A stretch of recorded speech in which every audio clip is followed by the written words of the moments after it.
So I just saw Once Upon a Time in Hollywood, which is Quentin Tarantino's 9th film, his latest feature.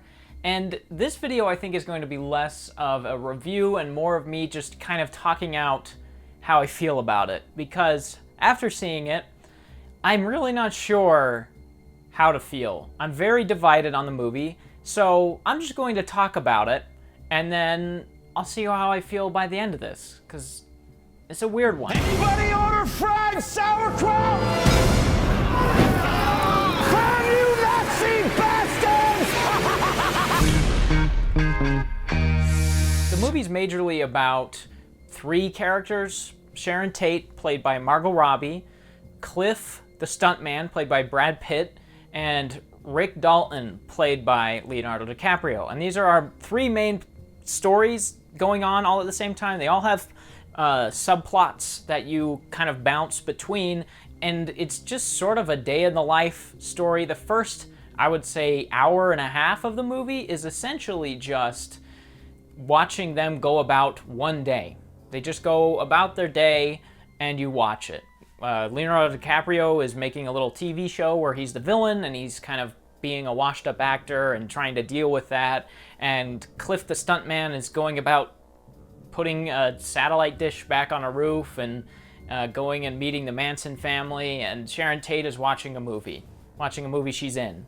And that's about the first hour and a half, and then it cuts to 6 months later, and then it is another day in the life. And that's the whole movie. It's 2 hours and 45 minutes, and I'll say right off the bat that I don't feel like it needs to be that long. There's a lot in this movie, and a lot that works. There's a lot that I really like, but specifically the Sharon Tate plotline with Margot Robbie is all but expendable. This whole movie cutting in between these 3 characters, hers was by far the least interesting. She is in a movie, watching herself in a movie for, I would say, 90 straight minutes. And every time it cut to her, I just went, I don't know why she's even in this movie, because she literally has done nothing.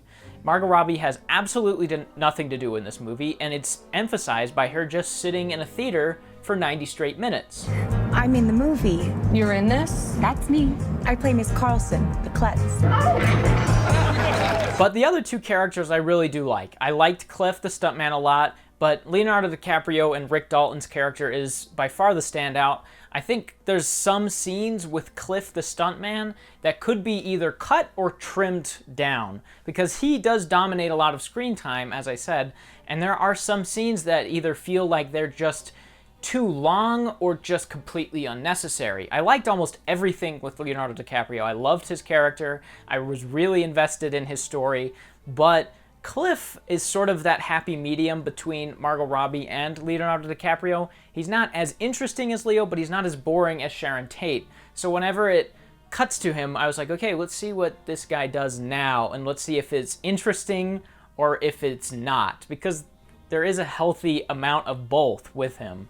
He goes to the Mansen family, and that scene is fun, but it goes on for it feels like 25 minutes. It goes on forever, and it could have been trimmed to maybe half that. So that's honestly my major issue with the movie, is just the pacing. While I didn't get bored watching it, I don't feel like this was trimmed down enough. It feels like a 3rd or 4th draft, and there could be 1 or 2 cuts of the movie to go to get where it, that happy spot that it would be at, that it should be at.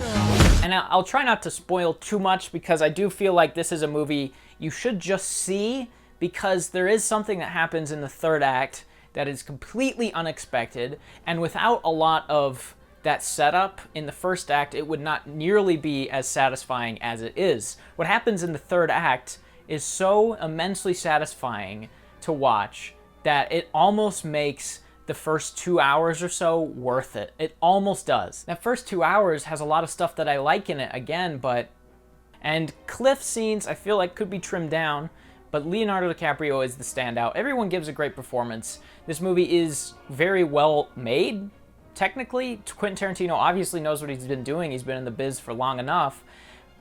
And he clearly has a passion for this subject matter. He obviously loves this time period of Hollywood, and he goes to great lengths to recreate it and make it as best as it can be, and that is very obvious.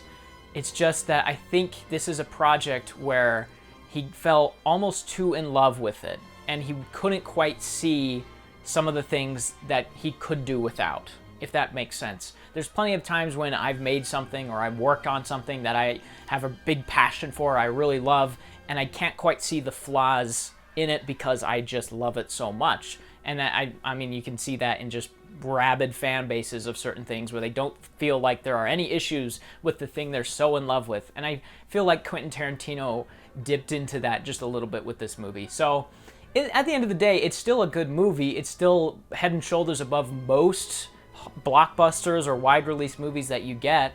So I'll probably give it, I want to say 7, but I originally rated it a 6 right after I came out. So in between there, 6 or 7. It's good, it's worth seeing, and what happens in the third act is immensely satisfying. So yeah.